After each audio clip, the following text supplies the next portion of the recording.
At my late husband's $34 million will reading, my son said I'd get nothing. He laughed until the lawyer read one line.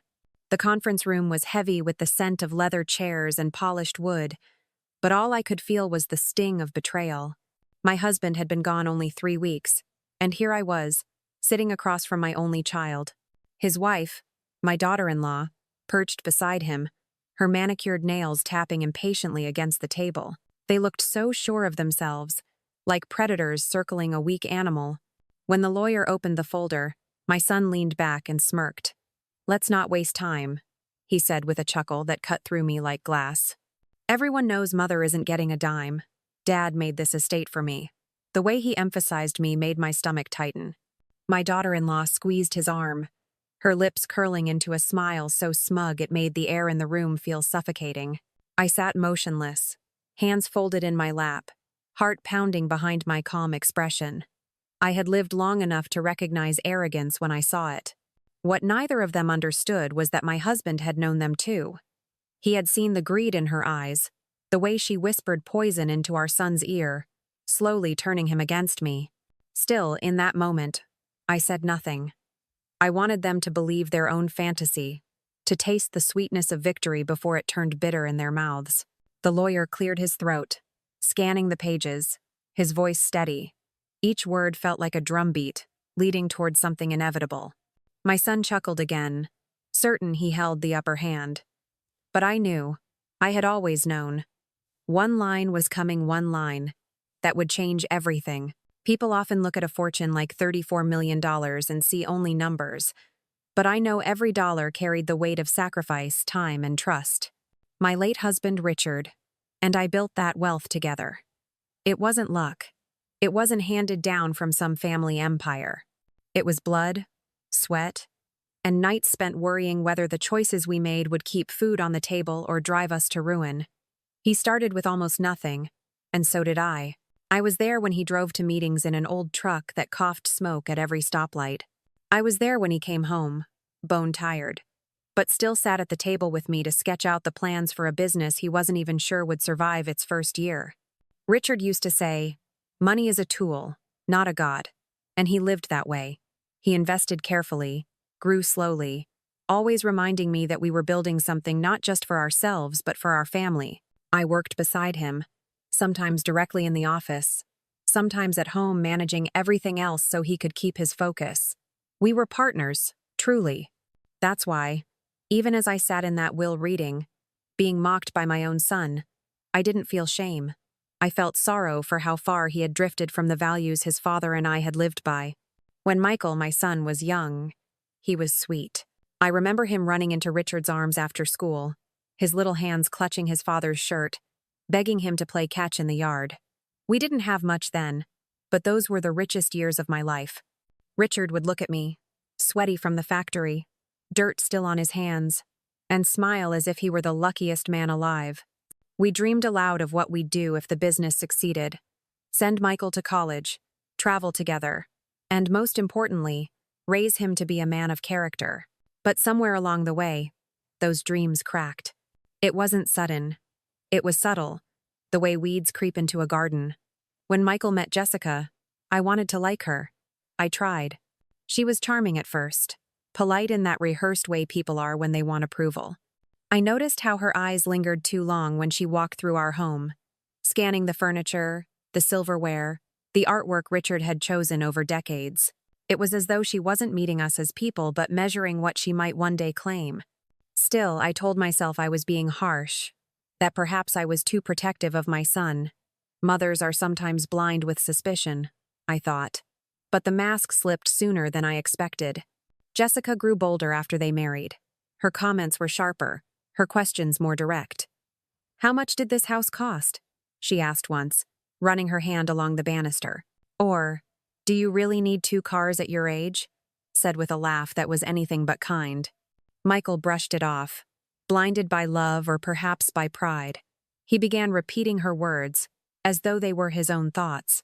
When I cooked Sunday dinners, Jessica would criticize the food with a smile. "Oh, Michael likes his steak more tender than this." At first I ignored her, but then Michael began echoing the same criticisms. forgetting the years when he used to lick his plate clean at my table. There was a distance growing between us. I could feel it in how rarely he called, in how short his visits became, in the way he looked at me as though I were no longer his mother but a relic of the past standing in his way. Richard noticed too. He never spoke harshly, but I saw the sadness in his eyes whenever Michael snapped at me or sided with Jessica during petty arguments. The final months before Richard's passing were the hardest. His illness wore him down, yet he never stopped thinking about me, about protecting the life we had built. One night, as he lay in bed too weak to rise, he held my hand and whispered, "I know what she is, and I know what he's become under her thumb. I won't let them erase you, Mary." His voice was thin, but his conviction was strong. I asked him not to worry, to save his strength, but he shook his head. "The will is clear. One line will be enough. She'll never touch what we created." I didn't ask what he meant. Part of me didn't want to know. Part of me trusted him so fully that I didn't need to. But his words lodged in my heart like a secret flame.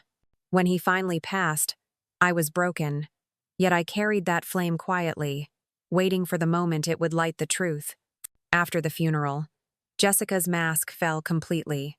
She no longer pretended kindness. She told me outright that I should start packing, because soon the house would belong to her and Michael. My son stood beside her, saying nothing, his silence louder than any insult. That night I sat alone in the living room, staring at the photo of Richard on our wedding day. I whispered to him, "I hope you were right. I hope one line really is enough." The weeks that followed were a blur of grief and coldness. Jessica barely hid her anticipation. She paraded catalogs of luxury vacations in front of me, talking loudly about what she and Michael would do once everything is settled. Michael nodded, as if every word were gospel. They no longer invited me to their dinners. Sometimes they left me alone for days, treating me like a tenant overstaying her welcome in my own house. I said nothing. I cooked my own meals, sat in my room, and endured. Outwardly I was quiet, but inside I was listening, watching. I heard the way Jessica pushed Michael, how she reminded him that I was old, that soon I'd be gone, that money was wasted if not spent now. She spun dreams of yachts, private schools for children they didn't even have yet, and a mansion far away from me. He listened, nodding like a puppet. I realized then that Richard had seen more clearly than I had. Jessica was not just selfish, she was corrosive. She had taken root in Michael's heart, twisting it until he no longer remembered who he was. And that is why I sat in silence during the will reading. That is why, when my son laughed in my face, I did not weep. Because deep down I knew Richard had left me a shield, and soon they would feel the sting of it. Grief does strange things to a household. For me, it hollowed the air, leaving silence where Richard's voice used to fill the rooms. For Michael and Jessica, it seemed to stir something far different in patience. Barely a month after the funeral, I noticed the shift in the way they carried themselves around me. No longer was there even the faint attempt at respect. Jessica moved through my house as if she already owned it, her heels clicking across the hardwood floors with a confidence that stung like insult. One evening, I prepared dinner nothing extravagant, just roasted chicken, potatoes, and green beans, the sort of meal Richard loved. It was habit for me, a way to soothe myself by recreating the normalcy of the life I had shared with him. When I called Michael to the table, he came down with Jessica trailing behind him, her face painted with boredom. She took one look at the food and gave a short, dismissive laugh. "Michael," she said, sliding into a chair, "we're used to eating filet mignon by now, aren't we? Or have you forgotten?" Michael smirked at her comment, though a shadow of guilt flickered in his eyes. He speared a potato with his fork and said nothing. My chest tightened, but I stayed quiet, swallowing the hurt the way I had learned to do. Dinner conversations turned into something like interrogations. Jessica would pepper me with questions, her tone dripping with mock sweetness. "So, Mary, how much exactly is left in Dad's accounts? I mean, Richard must have had investments everywhere, right?" Michael would chuckle, leaning back as if he enjoyed watching her corner me. I deflected as gently as I could. "Those are matters for the lawyer," I said once, setting down my fork. But inside I felt the bitterness rising. It wasn't curiosity, it was calculation. She wasn't asking because she cared. She was mapping the empire she expected to inherit. Over time, Michael stopped hiding his contempt. He used to at least soften his words when Jessica prodded me, but now he joined in. Once, after I mentioned how Richard had worked through nights to save the business in its early days, Michael laughed. "That's great, Mom. But times are different now. We don't have to scrape by like you two did. We'll be living on an entirely different level soon." We. Always we. Never I.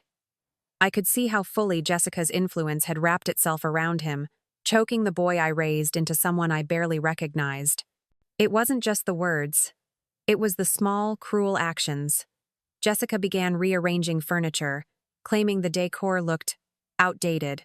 She eyed Richard's study with an almost predatory hunger, suggesting it could be turned into a wine lounge once things were official. Each suggestion was a knife, but I pressed my lips together, never giving her the satisfaction of seeing me bleed. One Saturday morning, I overheard them in the kitchen. I hadn't meant to listen, but their voices carried through the hall. Jessica's tone was sharp, insistent. "Michael, we can't let her keep dragging this out. She's old. She doesn't need all this space.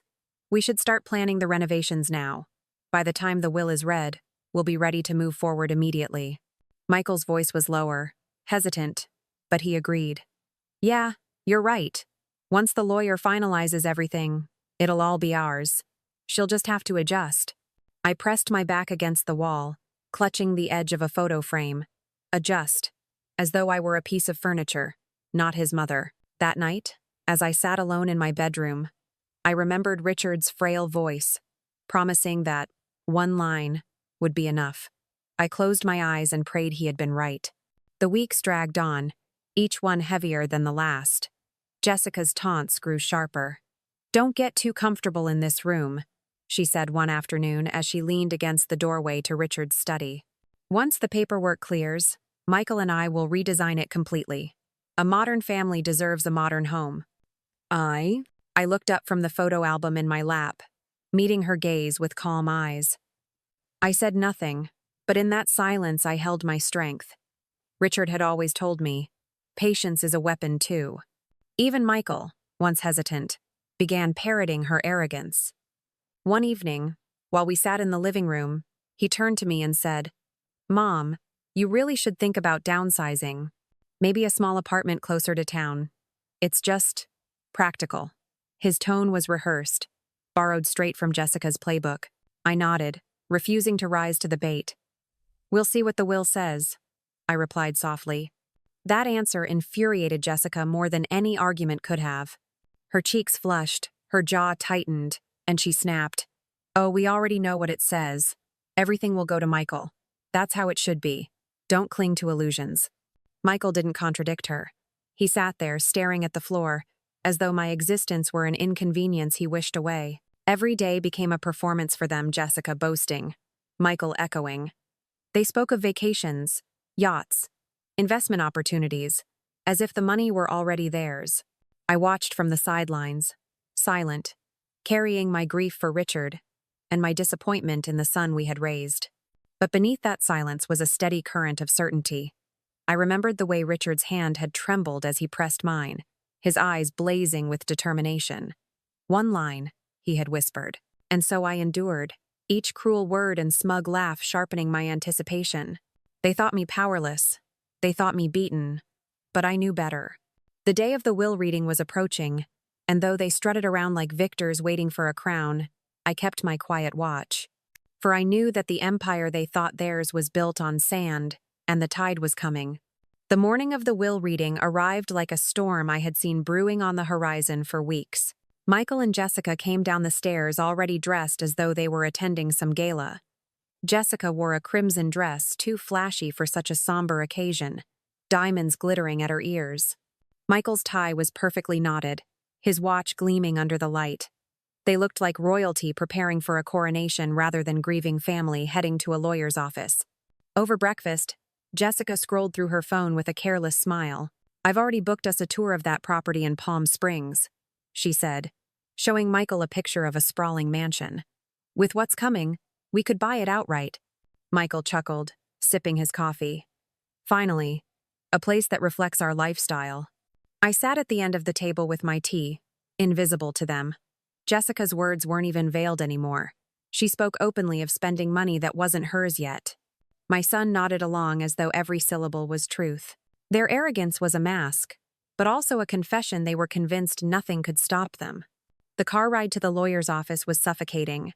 Jessica chatted endlessly about renovations, travel plans, even charities she might support for publicity.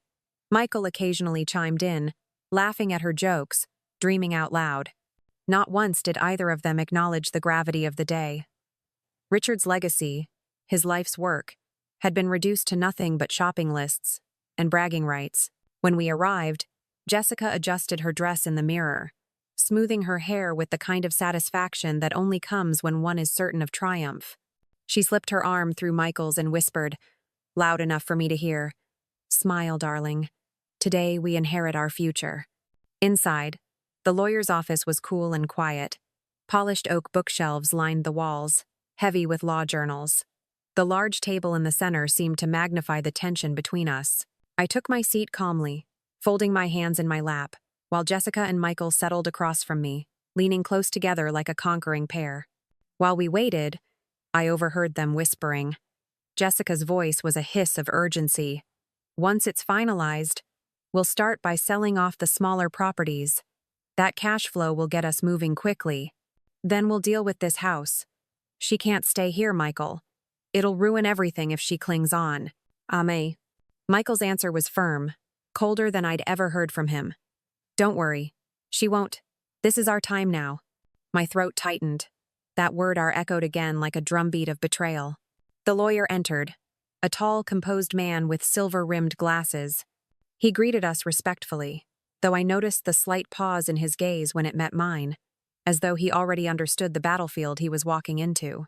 He opened the thick folder in front of him, cleared his throat, and began.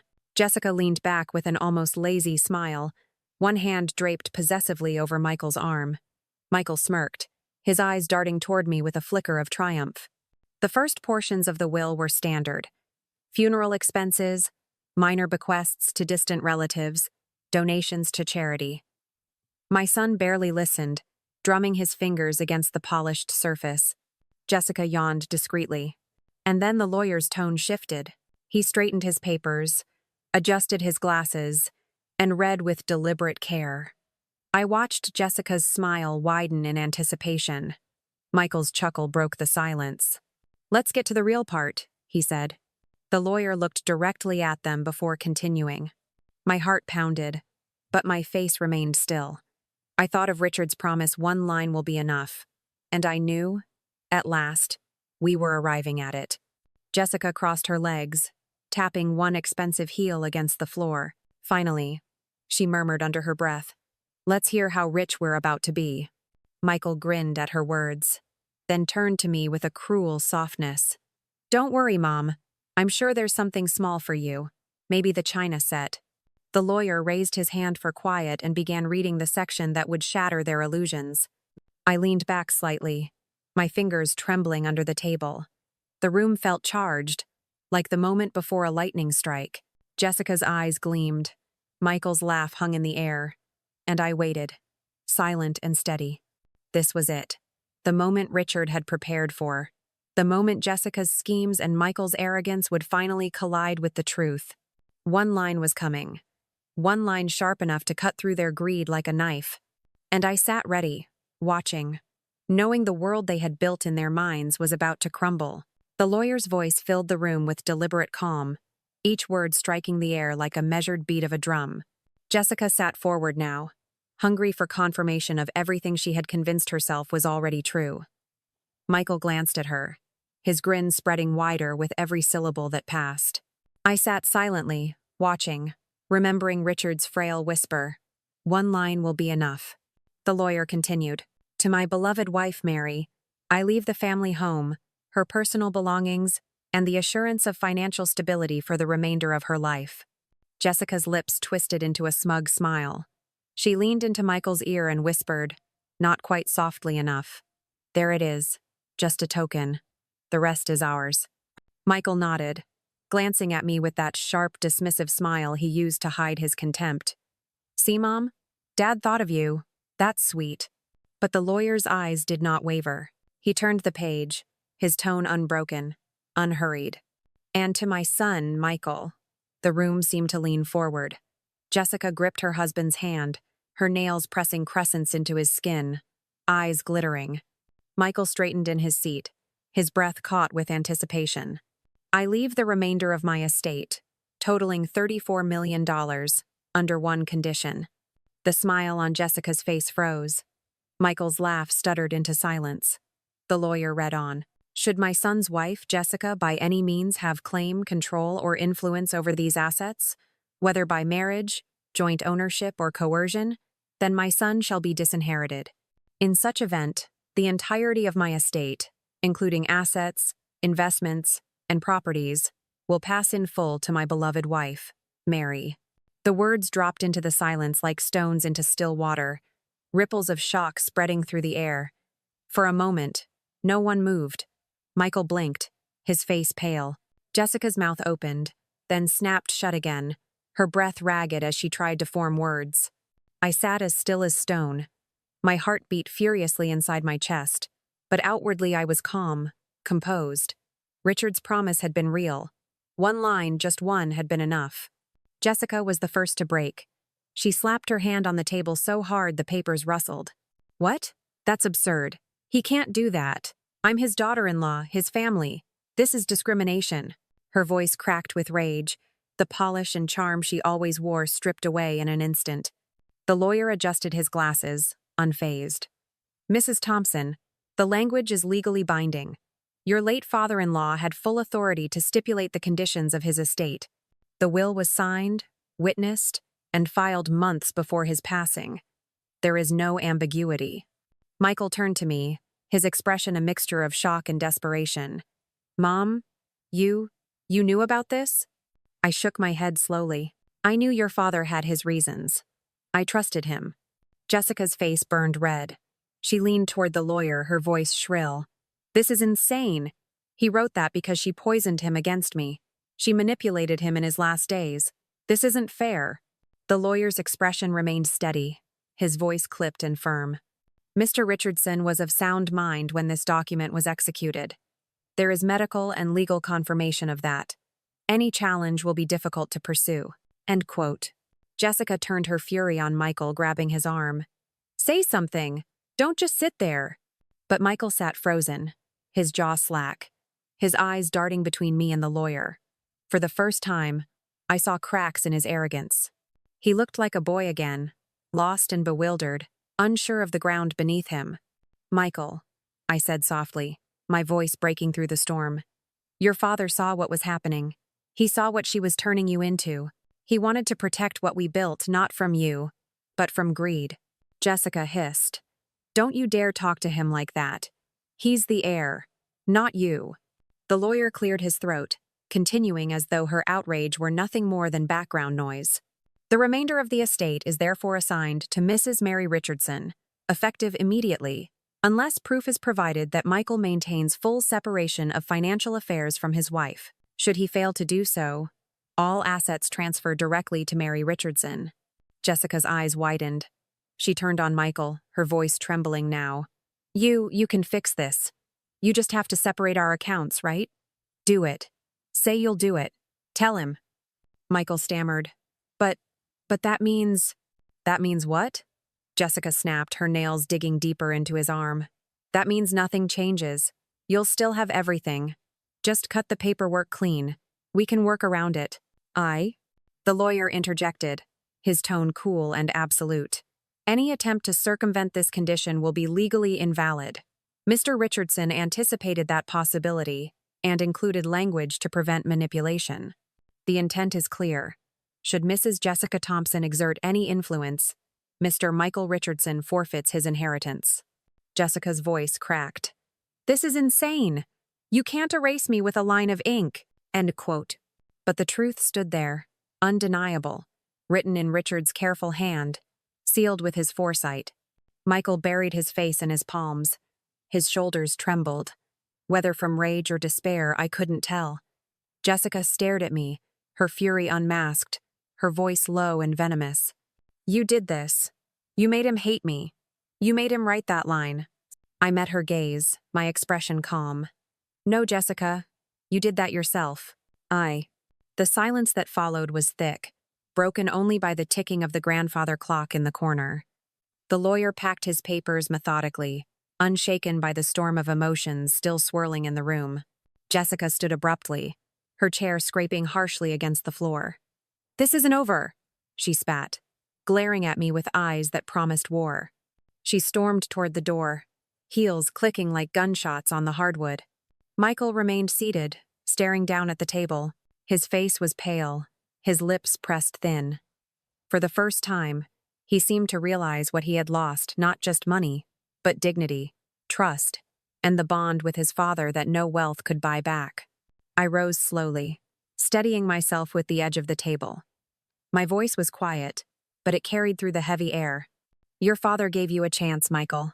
He left you everything if you could stand on your own. But you chose her voice over his. That was your choice." He didn't answer. He couldn't. As I walked out of the lawyer's office, the sunlight hit my face, warm and steady. Behind me, Jessica's angry shouts echoed faintly down the hall. Michael trailed after her, silent, his head bowed. For the first time since Richard's passing, I felt something more than grief. I felt vindicated. He had kept his promise. One line had been enough. And though I carried the ache of loss in my heart, I also carried the certainty that silence, patience, and truth had triumphed over greed. Richard's words lingered in my mind, steady as a heartbeat. One line will be enough. And it was. The days following the will reading felt surreal. For me, there was a quiet steadiness, a kind of peace that comes when truth has finally spoken louder than lies. But for Michael and Jessica, the air around them shifted into something jagged and volatile. Their confident strut vanished. What replaced it was tension so thick it clung to every corner of the house. Jessica, of course, erupted first. That same afternoon, she cornered Michael in the kitchen, her voice slicing through the walls. I could hear every word from the hallway. "You can't just sit there and let this happen," she snapped, her voice high, pitched with fury. "Do you understand what's at stake? $34 million? Gone because of her." Michael's tone was weary, defensive. "Jessica, what do you want me to do?" The will was airtight. The lawyer said Dad covered every loophole. Jessica's footsteps pounded against the tile as she paced. "Then you fight. You contest it. We'll drag her name through the mud if we have to. No judge is going to take this seriously." I pressed my back against the wall, my breath steady. Their words no longer cut me as they once had. Instead, I felt Richard's presence in that silence, reminding me to stay calm, to let them unravel on their own. Later that night, the shouting grew louder. I sat in the living room with a book in my hands, unread, as their voices crashed against the ceiling upstairs. "You knew about this, didn't you?" Jessica accused. "You knew your father hated me and you did nothing to stop it." Michael fired back. "Don't twist this on me. You're the reason he put that clause in. He saw through you, Jessica. Don't you get it? He didn't trust you." The sound of a door slamming shook the house. Moments later, Jessica stormed downstairs, her eyes blazing. She stopped when she saw me sitting there, her lips curling into a sneer. "Enjoy this while it lasts," she spat, "because one way or another you're not keeping it." I didn't respond. I lifted my eyes from the book, met hers with calm, and simply said, "Good night, Jessica." Her heels clattered angrily against the floor as she stormed out the door, leaving Michael upstairs in silence. In the days that followed, their marriage began to fracture under the weight of disappointment. Jessica grew more erratic, more demanding. She wanted Michael to hire lawyers, to launch an all-out war against me, against his own father's will. Michael resisted at first, but his pride wouldn't let him accept the humiliation. He began making calls, consulting with attorneys, searching for some thread he could pull to unravel Richard's intentions. One evening, I overheard him on the phone, his voice low, frustrated. "There's nothing to contest," he muttered. "The medical records are clean. The witnesses signed off. The lawyer drafted it perfectly. There's no evidence of coercion. No judge will throw this out." When he hung up, Jessica descended on him like a storm. So that's it? You're just gonna let her win? Let your mother live in luxury while we scrape by? Michael's reply was sharp, wounded. Scrape by? Jessica, we're not starving. We've got my job, our savings. We're fine. Her laugh was bitter, mocking. Fine? You call this fine? You were supposed to be a millionaire. You were supposed to take us higher, not let some old woman control everything. Her words echoed through the house, dripping with venom. Each syllable was a reminder of how far gone she truly was. I watched quietly, never raising my voice, never defending myself. I didn't need to. Every tantrum, every insult, every demand Jessica hurled only proved Richard right. His foresight had been precise. She was the poison, and now she was poisoning Michael too. Still, I couldn't help but ache for my son. Beneath his anger and confusion, I could see the boy he used to be, the boy who once brought me wildflowers from the yard, who once cried when Richard missed a baseball game.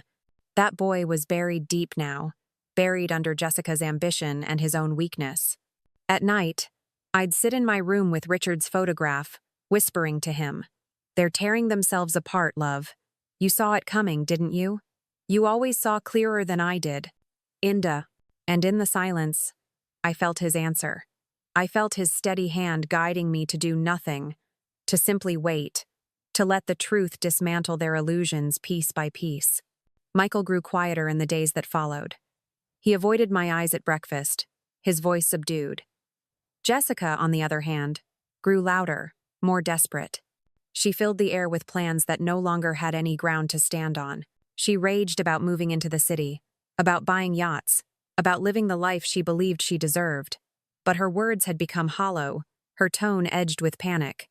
One night, as I passed their room, I heard her voice break into sobs. "I married you for a future, Michael. Do you understand that? I didn't marry you to live small. I didn't marry you to end up with nothing." His reply was soft, almost broken. "So that's all I am to you? A paycheck?" Silence followed, heavy and damning. I returned to my room, my heart heavy but resolute. Richard had been right. The line in the will wasn't just a shield for me, it was a mirror, exposing who they truly were. And now, they could no longer hide from it. The tension in the house grew unbearable, like living inside a storm cloud that refused to break. Michael and Jessica barely spoke to one another without shouting. The air between them was filled with accusations, blame, and disappointment. Yet through it all, I kept my silence. I didn't need to lift a finger. Their own greed was undoing them. Jessica began avoiding me altogether, slamming doors when she came or went. But when she did cross my path, she made sure to sting. "Still smiling, aren't you?" she sneered one morning as I poured my tea. "Don't think you've won. Michael will fix this." I stirred my cup slowly and met her glare with calm. "It isn't a game, Jessica. It was never about winning or losing. It was about Richard protecting his legacy." Her laugh was bitter, sharp. "Legacy? Please. He was just paranoid. Money changes everything, and you can't stop us from getting what's rightfully ours." But even as she spoke, her voice trembled, betraying the fear underneath. Michael grew distant, trapped in the middle of her fury, and his father's unshakable will. He spent long hours away, wandering the city, coming home late with weary eyes.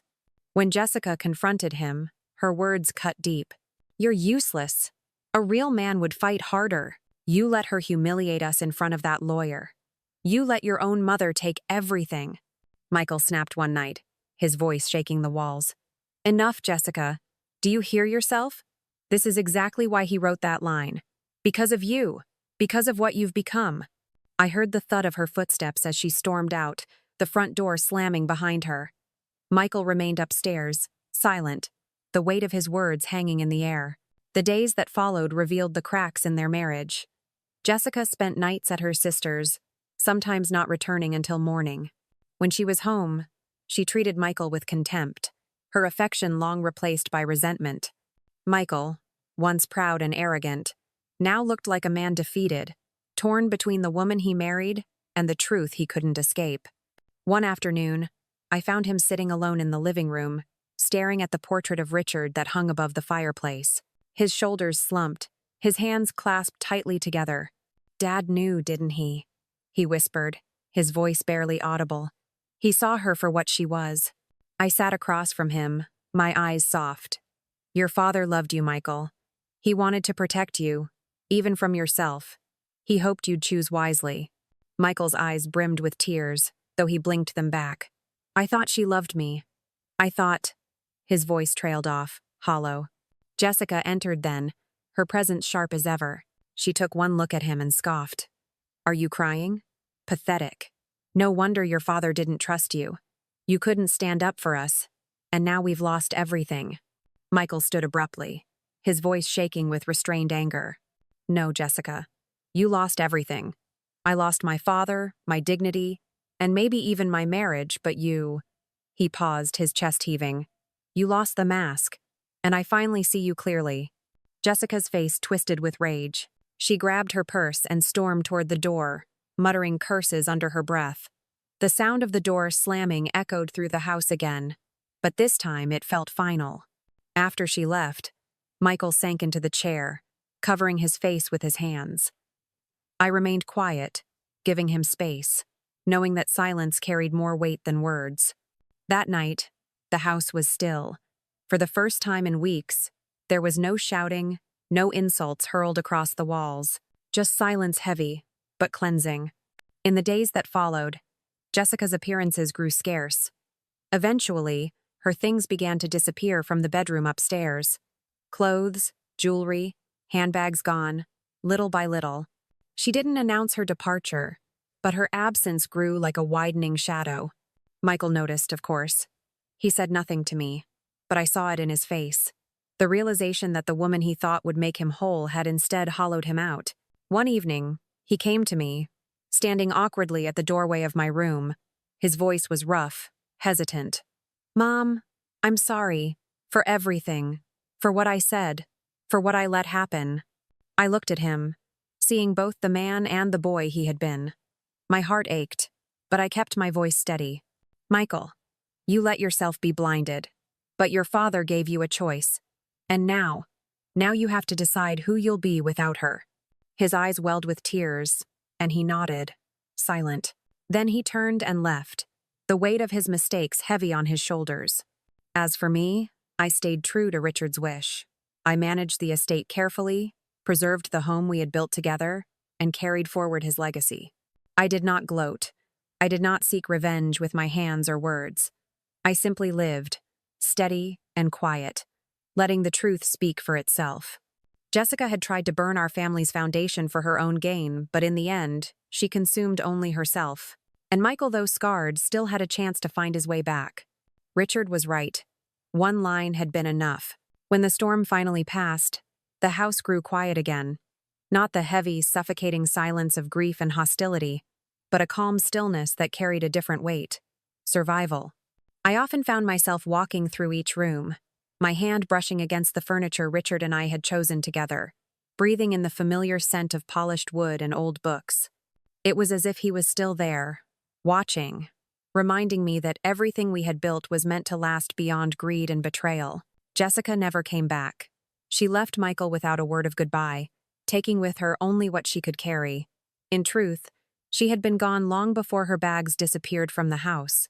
She had abandoned him the moment she realized money would not buy her the future she believed she deserved. Her absence was a relief more than a wound. Michael remained, though not as the arrogant man who once laughed at me in that lawyer's office. He was quieter now, subdued, almost fragile. He kept to himself most days, but every so often I would catch him staring at Richard's photograph, his face softened by regret. Once he asked me if I could ever forgive him. I didn't answer right away. Forgiveness is not a gift handed out like spare change. It is a path, and he would have to walk it himself. In the evenings, I sat on the porch with a cup of tea, looking out at the garden Richard had tended with his own hands. The flowers still bloomed, defiant against time and weather. I thought about how much life resembles that garden, how weeds of greed and selfishness can choke what is good, but with care and patience, beauty survives. Neighbors sometimes stopped by, curious about the drama they had heard whispered in town.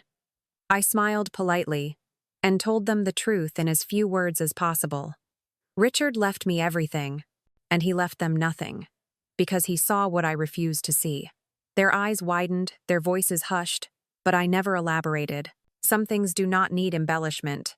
At night, when the house was still, I would sit by Richard's side of the bed and talk to him in the quiet. You were right, love. You protected us both. Not just me, but even Michael in a way. You made sure he couldn't lose himself completely. I imagined his steady voice answering, telling me he had always trusted me to be strong. I did not dance on Jessica's downfall. I did not shout my victory or wave it in anyone's face. That is not how real justice works. Real justice is steady, quiet, and undeniable. It does not need noise to prove its worth. Michael began spending less time at home. He said he needed space, needed to think. Perhaps he was searching for the boy he had once been, buried under the wreckage of bad choices. I let him go. A mother cannot walk her son's path for him, no matter how much she wishes to. As for me, I lived simply. The estate was large, yes, but I managed it with care. I donated to causes Richard valued, supported the community he had loved, and maintained the home we had built brick by brick. Each decision I made was a tribute to him, not a weapon against those who had betrayed me. That was the difference between Jessica and me. She saw money as a crown, I saw it as responsibility. Looking back, I realized the greatest revenge was never about wealth. It was about truth. Jessica wanted to erase me, to strip me of dignity and place. Instead, she erased herself. She revealed her greed so fully that even Michael could no longer deny it. Richard's one line did more than protect an inheritance. It unveiled the rot that had taken hold in our family and cut it out cleanly. To those who listen to my story, I say this: never underestimate silence. Words shouted in anger fade quickly, but silence carries weight. It waits. It remembers. And when the time is right, it speaks louder than any scream. My revenge was silent, but it was sweet. And in that silence, I found peace. So tell me, if you were in my place, if the person you trusted turned against you for greed, would you have stayed silent as I did? Or would you have fought louder, risked everything for the satisfaction of a single moment? I wonder. Share your thoughts. I'll be reading.